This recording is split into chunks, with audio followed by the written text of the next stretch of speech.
I got some new bookshelves, so let's go get some new books. Come with me as I go to the glorious Goodwill bins to find some used books. And here's what the bins looks like inside. There's about 15 of these bins, and it's just full to the brim full of books. And today it was mostly just Star Trek books. There was a ton of Star Trek books. Not really my bag, but hey, whatever floats your boat. There was also some really beautiful pieces of art that unfortunately I had to pass on. I just have too much art in my house. But hey, look at this haul. I found quite a few things. I think I paid about $3 for all of it. So let's see what I got. All right, I am back home. I've got the pile of books that I got. Let's go through them, shall we? I'd say that this haul was actually pretty good. A lot of things that I actually have been looking for, so that's exciting. The Scarlet Letter by Nathaniel Hawthorne, kind of an older version, nice big crease on the front. Things like that just do not bother me. I like the wear and tear. But this is on my current to be read list.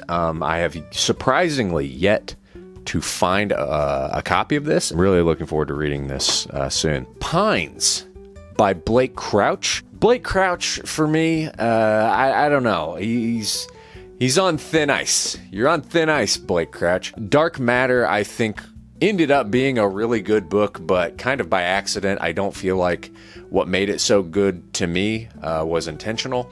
And then when I read Upgrade, that kind of confirmed that I felt like it was unintentional. I thought Upgrade was really dumb, but I'm willing to give him one more chance. So I'm either going to read Pines or Recursion. If it doesn't work, I'm done with Blake Crouch. The Slow Regard of Silent Things by Patrick Rothfuss. I think this is a novella set in his King Killer Chronicles. I don't really know why I bought this. I think I thought that it was not a part of that. Like it was its own kind of standalone novella. I've heard great things about King Killer Chronicles, and in the Name of the Wind, but that series is never going to get finished. So I have no intentions of reading it. It's just like A Song of Ice and Fire. I think it's been 14 years since the last book in that series came out. It's not getting finished, people. It's never going to finish. So unfortunately, I have no intentions of ever reading it.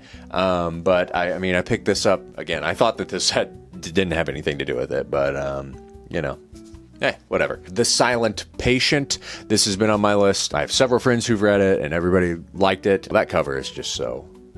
It's great. It's pretty screwed up. It instills an uneasiness within me. I have come across this so many times, but there's always something messed up with it. The dust jacket's screwed up. It doesn't have a dust jacket. The book's just wrecked. But this one, it was in pretty good condition, so I was pretty stoked and had all the pieces to it. But we have Fire and Blood by George R.R. Martin. I'm a big fan of A Song of Ice and Fire and Game of Thrones. I loved the show. I didn't think it ended very well, but I still love it. And I love House of the Dragon. I think it's great, which is what House of the Dragon is based on. This book is a history of the Targaryens. And so I actually have a nice, good, hefty, big boy copy, and I'm pretty happy with that. The illustrations in this are awesome. I don't know when I'll read this, but at some point I definitely will. A Man Called Ove.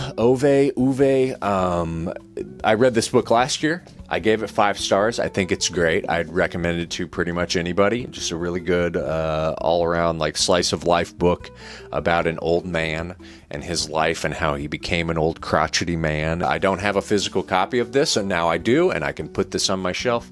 So that's really great. Under the Banner of Heaven. It's really weird because I just put this book, I'm building my next reading list, which is massive. I just put this book on there. I think it has to do with Mormons in Utah. Not a good story, I don't think it's very heartwarming. I'm trying to read more nonfiction. I think that's my next list is going to have more nonfiction on it than what I normally would read.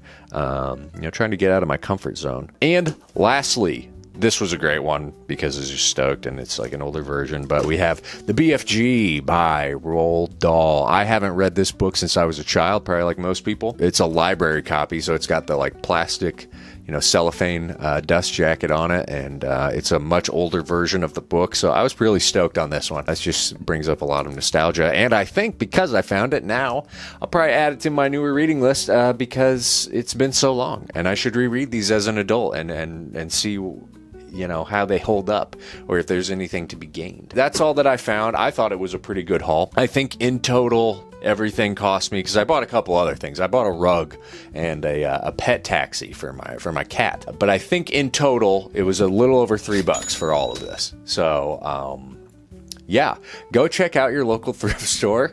If you have the bins by you and you want books for cheap, go there, because you can get them for next to nothing. But that's it. See you later.